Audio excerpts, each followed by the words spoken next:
Next 9 news में आपका बहुत बहुत स्वागत है। मैं हूं आपके साथ अबरारुल हक रहमानी। मेरे खास प्रोग्राम मुद्दा आज का में बात करेंगे राजस्थान की। दरअसल राजस्थान में इस वक्त कई मुद्दों को लेकर सियासी तौर पर गहमा गहमी शुरू हो गई है और ऐसे में सभी की नजरें टिकी है सुखजिंदर सिंह रंधावा पर। दरअसल रंधावा की जो शख्सियत है, रंधावा का जो राजनीतिक व्यक्तित्व है, उस लिहाज से देखा जाए तो बिल्कुल ये माना जा रहा है कि इस लड़ाई का अंत अगर कोई करवा सकता है तो वो खुद सुखजिंदर सिंह रंधावा। लेकिन ये कितना संभव है? क्या वाकई ये खेल इतना ज़्यादा आसान है सुखजिंदर सिंह रंधावा के लिए? इस बात को अगर आप समझना चाहते हैं तो सुनिए इस खास बयान को। धन्यवाद साथियों, आप सब यहाँ पर आए। सबसे पहले तो आप जानते हैं कि कल शाम को कर्नाटक राज्य में प्रचार समाप्त हुआ है और कल यानी 10 तारीख को वहाँ पर मतदान है। कर्नाटक में जो इलेक्शन कैंपेन हुआ और जो रुझान सामने आ रहे हैं उसे देखकर स्पष्ट है कि वहाँ जनता बदलाव चाहती है और वहाँ की भाजपा सरकार भ्रष्टाचार में पूरी तरह लिप्त थी और हमारी पार्टी का नेताओं का जो धुआंधार प्रचार हुआ उसको देखकर ये बात बिल्कुल क्लियर है कि वहाँ कांग्रेस पार्टी 13 तारीख को जब मतगणना होगी तो बहुत भारी बहुमत के साथ वहाँ पे सरकार हम लोग बनाएंगे। कर्नाटक के चुनाव बहुत महत्वपूर्ण हैं क्योंकि यहाँ पर एक तरह से डायरेक्ट फाइट भाजपा कांग्रेस की है और बीजेपी ने पूरी ताकत के साथ वहाँ कैंपेन किया। प्रधानमंत्री, गृह मंत्री, सब नेता छोटे बड़े वहाँ गए, लेकिन जो मुद्दे थे उसको कांग्रेस ने उठाया और मैं समझता हूँ कि वहाँ पर अब तक का जो बहुमत हमको नहीं मिला उससे ज़्यादा बहुमत कांग्रेस पार्टी को कर्नाटक में मिलेगा। इस प्रचार में, इलेक्शन कैंपेन में जिस प्रकार के शब्दों का प्रयोग हुआ और ख़ासकर हमारे राष्ट्रीय अध्यक्ष खारगे साहब के को धमकी दी गई उनको, उनके परिवार को जान से मारने की, उस पर भी केंद्र सरकार, राज्य सरकार ने कोई पुख्ता कदम नहीं उठाए। तो ये एक निम्न स्तर की राजनीति है और इसका हम सबको खंडन करना चाहिए। मैं कड़े शब्दों में इस प्रकार की वारदातों की निंदा करता हूं और उम्मीद करता था कि भाजपा के लोग इस प्रकार का पक्षपात रवैया नहीं अपनाएंगे और खारगे साहब जी को जो धमकी मिली वो एक तरह से बौखलाहट का परिचय था। साथियों, आप ये भी जानते हैं कि एक बात तो और स्पष्ट हो गई है। सामान्य मुख्यमंत्री जी का भाषण परसों धौलपुर में हुआ और उस भाषण को सुनने के बाद मुझे ऐसा लगता है कि सामान्य मुख्यमंत्री जी की नेता आदरणीय श्रीमती सोनिया गांधी जी नहीं हैं, बल्कि उनकी नेता वसुंधरा राजे सिंधिया जी हैं। उनकी नेता सोनिया गांधी जी नहीं हैं, बल्कि उनकी नेता वसुंधरा राजे सिंधिया जी हैं।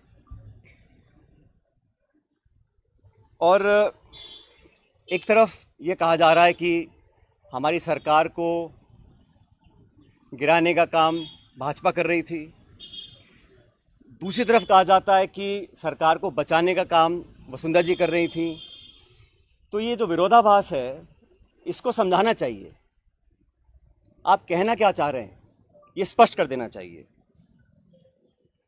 आप सबको मालूम है, सरकार बनने के बाद मैं प्रदेश का उप मुख्यमंत्री था, प्रदेश अध्यक्ष था और 2020 में देशद्रोह, राष्ट्रद्रोह के मुकदमे में मेरे पर कार्रवाई करने की कोशिश की गई थी। अनेक ऐसे प्रकरण हुए और हम सब लोग, और मैं स्पष्ट करना चाहता हूं कि मैं और हमारे कुछ साथी सरकार में नेतृत्व परिवर्तन चाहते थे। अपनी बात को लेकर हम दिल्ली भी गए और अपनी बातों को रखा। उसके बाद अखिल भारतीय कांग्रेस कमेटी ने लगातार चर्चाएं हुई और आज वो दुनिया में नहीं है, स्वर्गीय अहमद पटेल साहब, लेकिन उनके माध्यम से सब नेताओं से मुलाकात हुई और एक कमेटी का गठन हुआ, AICC ने किया। उसमें माखन साहब, वेणुगोपाल जी और अहमद पटेल जी सदस्य थे और उस कमेटी का एक काम था। और कमेटी जब गठन हुआ उस समय हम सब की बात सुनकर हमारी बातों को एक्सेप्ट किया गया और एक रोड मैप तैयार किया गया।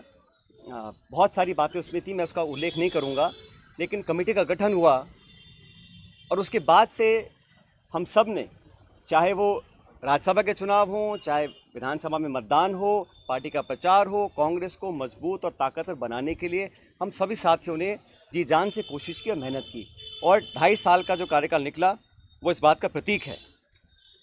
अनुशासन तोड़ने का काम कभी भी किसी ने नहीं किया। तो आपने सुना, लगातार राजनीतिक रूप से इस तरीके के दावेदारी आपने कई बार सुने होंगे, लेकिन अभी भी ये कहा जा रहा है कि अशोक गहलोत के किसी भी तरीके से मिजाज में बदलाव नहीं आया, और न ही वो अब इस समय जो है पूरी तरीके से राजनीतिक रूप से कोई बड़ा तो जो है उलटफेर करने की स्थिति से पीछे हटने वाले, क्योंकि उन्होंने इससे पहले भी 81 विधायकों का इस्तीफा दिलवाया था, और ऐसे समय पर जब कांग्रेस पार्टी पूरी तरीके से लाचार बेबस नजर आ रही थी।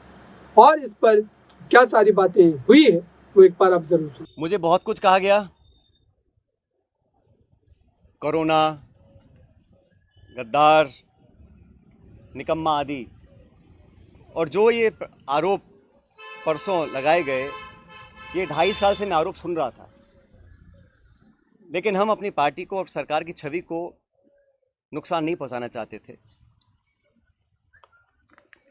इसीलिए मुझे लगा कि जो प्रकार का भाषण दिया गया, मैंने पहली बार देखा कि अपनी सरकार को, अपने ही विधायकों को, अपने नेताओं को बेइज्जत और बदनाम करने का काम हो रहा है।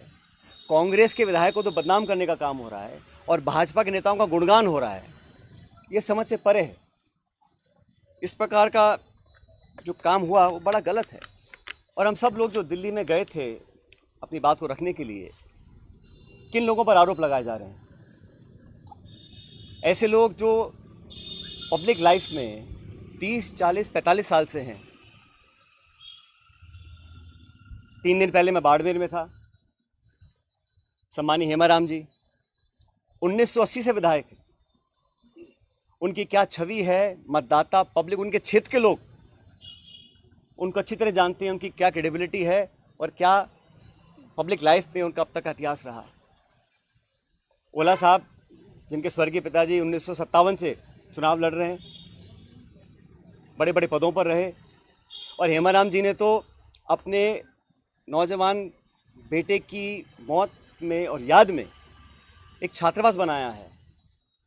100 करोड़ की ज़मीन तो उनकी बाड़मेर में निजी ज़मीन को उन्होंने दान किया समाज के लिए, लोगों के लिए। पैसा इकट्ठा कर 22 करोड़ का हॉस्टल बनाया 150 बच्चों के लिए, गरीब बच्चों के पढ़ने के लिए। इन सब लोगों पर इस प्रकार के आरोप लगा देना मैं समझता हूँ बहुत गलत है, बहुत निंदनीय है, और मैं सिरे से इन बेबुनियाद और झूठे आरोपों को नकारता हूँ। तो आपने सुना, लगातार राजस्थान की सियासत से जुड़ी तमाम बड़ी खबरें हम आप तक पहुंचा रहे हैं, और इस मुद्दे को लेकर हमारी कड़ी नजर बनी हुई है। दरअसल राजस्थान की सियासत में अब ये कहा जा रहा है कि अगर ये मुद्दा हल नहीं हुआ तो कांग्रेस पार्टी सीधे तौर पर राजस्थान की सियासी जमीन गंवा बैठेगी। इस खास रिपोर्ट में बस इतना ही। देखते रहिए ताज़ा तरीन खबरों के लिए नेक्स्ट 9 न्यूज़ को। धन्यवाद।